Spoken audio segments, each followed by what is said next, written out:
Pull out your last grocery receipt. Find the produce section. Add it up. Most people never do that. They see the total at the bottom, wince, and move on. That number at the bottom is not the number worth tracking. The average American household spends about $165 a month on produce items that grow easily in a backyard. Lettuce alone runs $42 a month if you're buying it 3 times a week. Fresh herbs, $20. Tomatoes, cucumbers, peppers. It adds up faster than most people realize. That's nearly $2,000 a year on things that go in a salad.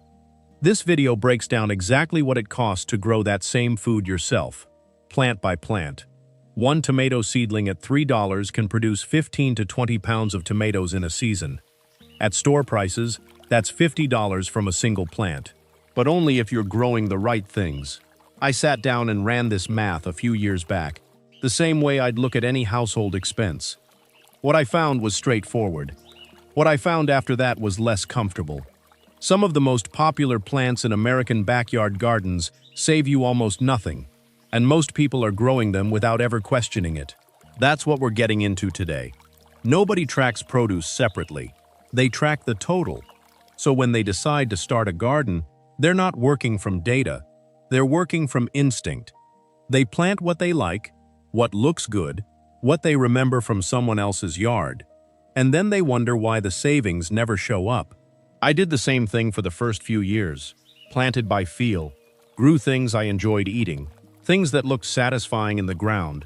Never once sat down and asked whether any of it was moving the needle on what I spent at the store. It wasn't until I started treating the backyard like a budget decision that anything changed. Once you run the actual numbers, item by item, plant by plant, the path forward stops being complicated. It becomes specific. Specific is what this is. 8 produce items. All things most American households buy consistently, week after week, without thinking much about it. Lettuce and salad greens, at $3.50 a head, bought 3 times a week. $42 a month just on salad.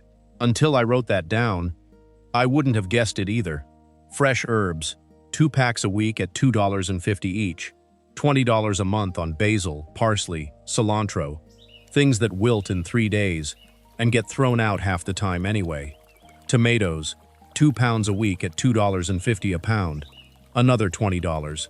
Green beans at $3 a pound, 1 pound a week, $12. Cucumbers, 3 a week at $1.50 each, $18. Bell peppers, 3 a week at $1.50, another $18. Zucchini, a pound a week, $7. Kale or spinach, 2 bunches a week at $3.50, $28. Add it up, and you're at $165 a month. That's not your entire grocery bill. That's not meat, dairy, bread, or anything in a box. That's just the produce a backyard can realistically replace. 8 items. Replace half of it and you save $1,000 a year. Replace a third and you still put $650 back in your pocket. You don't need acreage. You don't need a greenhouse. You need to target the right items first and build from there. Most people think about the garden before they think about the math. The savings work better the other way around. The other side of the equation. A packet of lettuce seeds costs $3 and produces roughly 50 heads over a season. At $3.50 per head at the store, that's $175 worth of salad from a $3 investment. 1 packet, 1 season. A single basil plant costs $2.50 as a seedling. Harvest it correctly. Cut from the top, not the bottom, and don't let it flower, and it produces fresh leaves for 4 to 5 months. You'd spend $40 to $50 buying that same basil in store packets over the same period, from one $2.50 plant. One tomato plant, $3 to $4 as a seedling, yields 15 to 20 pounds in a season. At current store prices, that's $37 to $50 from a single plant. 4 plants covers your tomato budget for the year.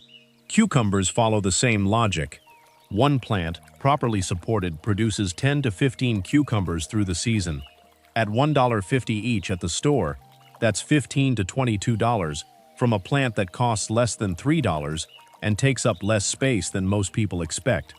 I've run these numbers across enough seasons to trust them. The return is there. but it depends almost entirely on which plants you choose. And that's where most backyard gardens go wrong before they ever see a return. Growing food and growing food that saves money are two different things.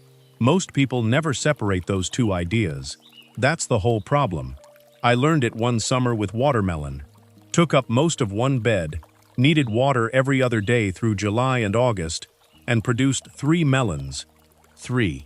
At $5 each at the store, that was $15 worth of fruit from a space that could have run $200 worth of salad greens all season. I gave 2 of the melons to the neighbor. He seemed happy about it. I was less happy. The next year I pulled the watermelon and put in lettuce, basil, and a second row of cucumbers. By August, I hadn't bought salad greens in 6 weeks. Not every vegetable earns its space. Corn needs large blocks to pollinate properly. For most backyard gardeners, that's a lot of ground for a return you can replicate with $4 at the store. Pumpkins, winter squash, sweet potatoes, real food, genuinely satisfying to grow, but poor fits when the goal is monthly savings in a limited space. The plants that do earn their space share 3 traits. They cost more at the store than they cost to grow. They produce through the season rather than all at once. And they grow well in small spaces or containers. Lettuce, basil, tomatoes, cucumbers, peppers, kale. All 3. Watermelon, corn, pumpkin, none of them. What are you growing in your backyard right now? Drop it in the comments. I'm genuinely curious whether it would make the cut. $165 a month? Nearly $2,000 a year? On produce a backyard can replace. A $3 packet of seeds returning $175 in salad. $50 from a single tomato plant. These are not projections. They're what happens when the right plants go in the ground. The mistake most gardeners make isn't bad soil, or bad weather, or not having enough space. It's choosing plants that look productive without asking whether they actually are. What's your biggest produce expense right now? The one item that shows up on your grocery receipt every single week. Drop it below. Which specific plants clear that bar, and what each one returns per season, takes more than one video to cover properly. I put together a step-by-step guide that starts where this video stops. It covers the 12 foods that pay back the most, with the numbers behind each one, layouts that work for every backyard size including small ones, and a 60-day plan for a real result in the first season. It's called the $500 Grocery Escape Plan, and the link is in the description. If you want to start before you're ready to go deeper, there's a free garden planner on the channel website. You put in how much space you have, a patio, a couple of raised beds, a small backyard. Pick the crops you want to grow, and it builds your complete plan. Plants, shopping list, and planting calendar, all in one place.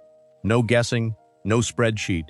You'll also find the link in the description. If this is the kind of content you want more of, subscribing is the easiest way to stay in the loop. Honestly, I'd pull out that grocery receipt today and run the produce numbers yourself. Seeing your own number, not an average, yours, is what makes this real.